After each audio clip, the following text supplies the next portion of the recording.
दोस्तों, SK educator में आपका स्वागत है। आज हम कोलबर्ग के बारे में डिस्कस करेंगे जो आपके आने वाले एग्ज़ाम सीटेट, एचटेट, आरपीएससी के लिए बहुत ही हेल्पफुल रहेंगे। अगर आपको हमारी वीडियो अच्छी लगे तो इसे लाइक, सब्सक्राइब और शेयर करना ना भूलें। स्टार्ट करते हैं कोलबर्ग का नैतिक विकास का सिद्धांत।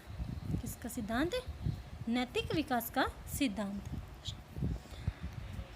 जीन पियाजे की तरह कोलबर्ग ने बताया है कि नैतिक विकास कुछ अवस्थाओं से होता है। किन अवस्थाओं से होता है? 3 अवस्थाओं से होता है। कोलबर्ग ने बताया है कि अवस्थाएं सार्वभौमिक होती है। जो भी ये अवस्थाएं होती हैं ये सार्वभौमिक होती है। इन्होंने इस बात का निर्णय 20 वर्ष के बच्चों के साक्षात्कार पर किया है। कितने वर्ष के बच्चों पर किया है? 20 वर्ष के बच्चों पर, जिसमें कहानियों के सभी पात्र नैतिक उलझन से घिरे होते हैं। इसमें कहानी होती है, उसमें जो सभी पात्र वो नैतिक मोरल उलझन से घिरे होते हैं। इन कहानियों को सुनकर, प्रश्नों के उत्तर सुनकर कोलबर्ग ने नैतिक विकास की 3 अवस्थाओं को वर्णन किया है। कब किया है उन्होंने? जो कहानियाँ हैं उनको जो सुनकर, प्रश्नों के उत्तर को जानकर नैतिक विकास की 3 अवस्थाओं के बारे में वर्णन किया है। कोलबर्ग ने नैतिक विकास सिद्धांत की 3 अवस्थाएं तथा उनमें प्रत्येक अवस्थाओं में 2-2 चरण विभक्त हैं। 2-2 चरणों में बांटा गया है। पहली है पूर्व रूढ़िगत नैतिकता अवस्था। कौन सी है? पूर्व रूढ़िगत नैतिकता अवस्था, और इसको पूर्व परंपरागत नैतिक अवस्था भी कहते हैं, और इसको इंग्लिश में level of pre conventional level कहते हैं। इसका नाम ध्यान रखना। सेकंड है रूढ़िगत नैतिकता का स्तर।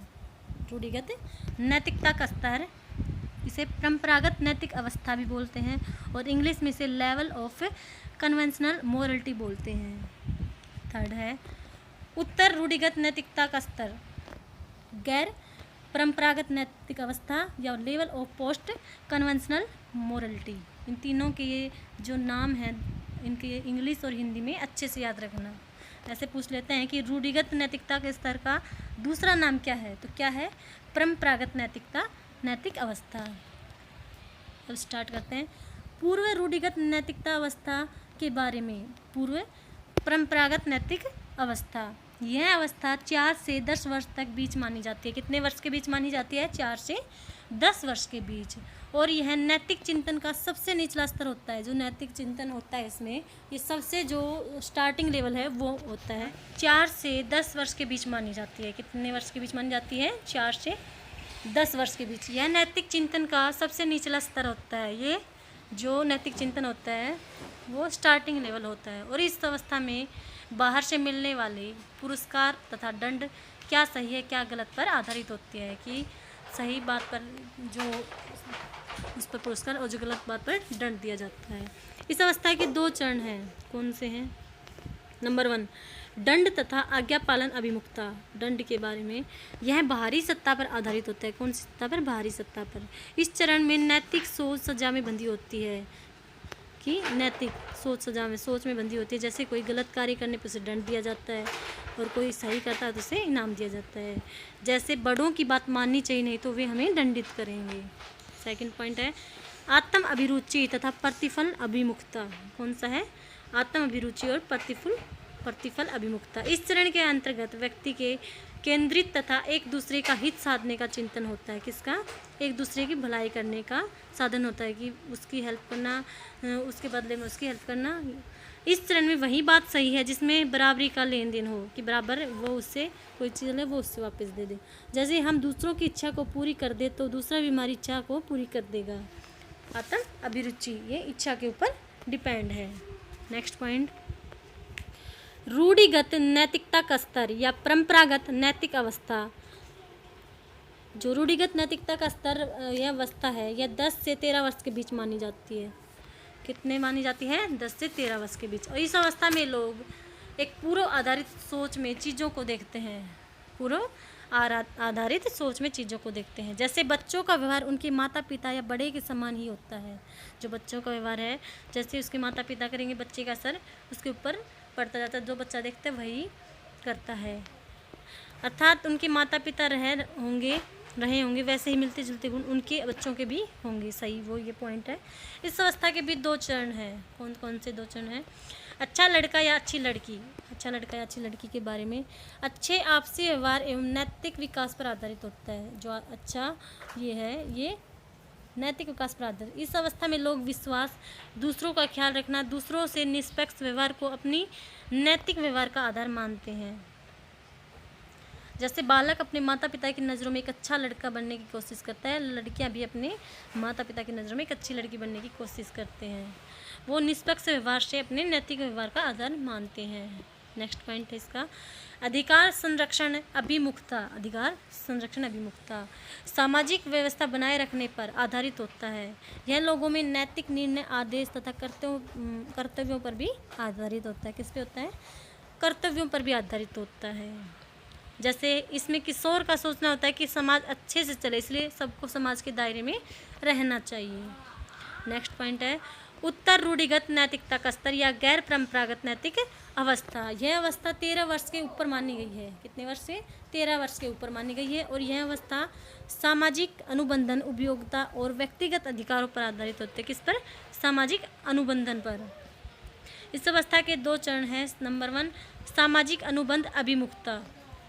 इस चरण में मूल अधिकारों एवं मूल सिद्धांतों पर आधारित होता है। किस पे? मूल सिद्धांतों पर। मूल जो अधिकार है उस पर बेसिक लेवल पर होता है। इसमें व्यक्ति है सोचने लगता है कि कुछ मूल अधिकार और कुछ मूल सिद्धांत कानून से ऊपर होते हैं। उसमें इतनी कैपेसिटी आ जाती है सोचने की कि वो समझने लगता है कि जो ये अधिकार और जो ये सिद्धांत है कानून से ऊपर होते हैं। व्यक्ति है भी सोचने लगता है कि वह किस हद तक मूलभूत मानव अधिकारों के मूल्यों का संरक्षण करे या मानव के जो अधिकार है उनका बचाव करे। इसके भी 2 पॉइंट। इसका दूसरा पॉइंट है सार्वभौमिक नैतिक सिद्धांत अभिमुखता। जो यह चरण है यह सार्वभौमिक नीति सम्मत सिद्धांतों पर आधारित होता है। किस पर? नीति सम्मत सिद्धांतों पर। कोलबर्ग के सिद्धांत की सबसे उच्च अवस्था इसी को माना गया है। किस अवस्था को माना गया है?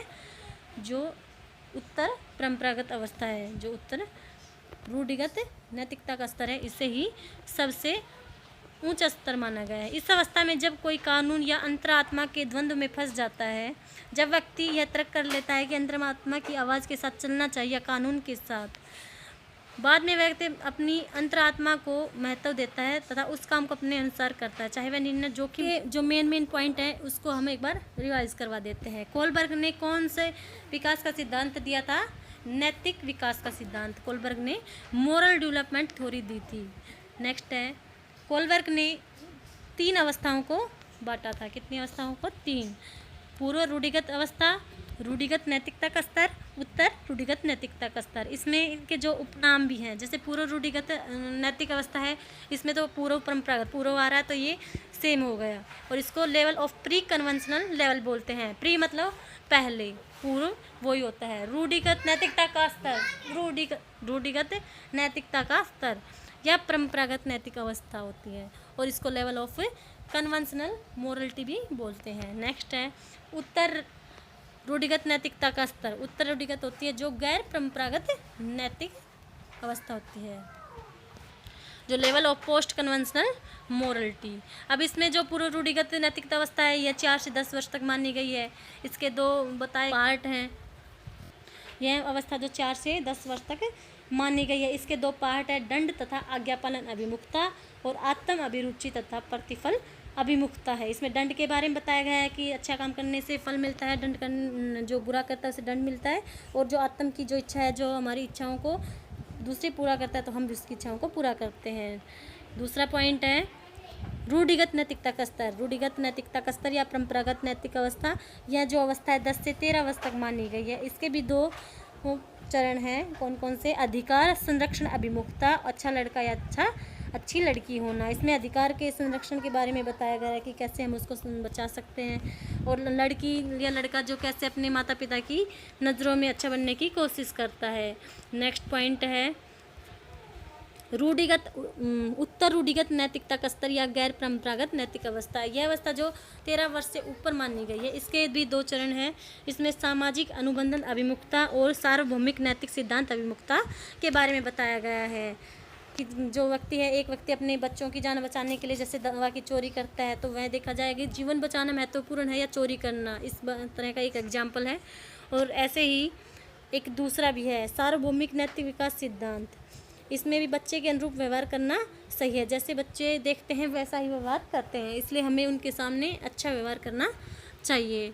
Thank you for watching this video. और इसमें हम क्वेश्चन पूछते हैं कि जो कोलबर्ग ने कौन सा विकास का सिद्धांत दिया था, कौन सा दिया था, नैतिक विकास। और इसकी कितनी जो अवस्थाएं बताई हैं, 3, और जो 3 अवस्थाएं उनकी 2 उप अवस्थाएं भी हैं। एक क्वेश्चन पूछते हैं, आपको बताना है इनमें से सही ऑप्शन। कोलबर्ग के नैतिक तर्क के चरणों के संदर्भ में किस चरण के तहत किसी बच्चे के गिरने की विशिष्ट प्रतिक्रिया होगी? यदि आप ईमानदार हैं तो आपके माता पिता को आप पर गर्व होगा, इसलिए आपको ईमानदार होना चाहिए। तो ये कौन सा इसमें जो नैतिक विकास की उसमें से है, बताओ। सामाजिक अनुबंध अभिविन्यास, सजा आज्ञा पालन अभिविन्यास, गुड गर्ल या गुड बॉय ओरिएंटल्स, या लॉ एंड ऑर्डर ओरिएंटेशन, कौन सा है बताओ। यदि आप ईमानदार तो आपके माता पिता को आप पर गर्व होगा। तो ये कौन सा है? ये गुड गर्ल और गुड बॉय का है कि अच्छा लड़का या अच्छी लड़की का। नेक्स्ट है, कोलबर्ग के सिद्धांत के पूर्व पारंपरिक सत्र के अनुसार नैतिक निर्णय लेते समय निम्नलिखित में से किसके लिए एक व्यक्तिगत मोड होगा? किसके लिए होगा? व्यक्तिगत ज़रूरतें और इच्छाएं, व्यक्तिगत मूल्य, पारिवारिक अपेक्षाएं या संभावित सजा शामिल है। कोलबर्ग के सिद्धांत पूर्व पारंपरिक स्तर के अनुसार नैतिक निर्णय लेते समय कौन सा मोड होगा? जो संभावित सजा शामिल है। नेक्स्ट है, लॉरेंस कोलबर्ग के सिद्धांत में कौन सा स्तर सही अर्थों में नैतिकता की अनुपस्थिति को दर्शाता है? कौन सा दर्शाता है? जो स्तर 3rd है वो दर्शाता है। ऑप्शन स्तर 1 स्तर को दर्शाता है। नेक्स्ट, कोलबर्ग के अनुसार एक शिक्षक बच्चों में नैतिक मूल्य को जन्म दे सकता है। कैसे एक बच्चे में नैतिक मूल्यों का विकास कर सकता है? व्यवहार कैसे करें पर शक निर्देश देकर, नैतिक मुद्दों पर चर्चा में उन्हें शामिल करके, व्यवहार के स्पष्ट नियम रखना या धार्मिक शिक्षाओं को महत्व देना। तो नैतिक मूल्यों पर चर्चा करके उन्हें शामिल करना। नेक्स्ट है, कोलबर्ग के सिद्धांत की एक प्रमुख आलोचना क्या है? कोलबर्ग ने नैतिक विकास के स्पष्ट चरण नहीं दिए हैं। कोलबर्ग के बिना किसी अनुभवजन्य आधार के एक सिद्धांत का प्रस्ताव रखा है। कोलबर्ग ने प्रस्ताव दिया कि नैतिक तर्क विकासात्मक है। या कोलबर्ग ने पुरुषों और महिलाओं के नैतिक तर्क में सांस्कृतिक अंतर का हिसाब नहीं दिया। किसका नहीं दिया? नैतिक विकास के लास्ट का है जो कोलबर्ग ने पुरुषों और महिलाओं के नैतिक तर्क में सांस्कृतिक अंतर का हिसाब नहीं दिया। यह एक आलोचना है। अब इनको चेक करना आपके कितने सही आए और कमेंट्स बॉक्स में ज़रूर बताना।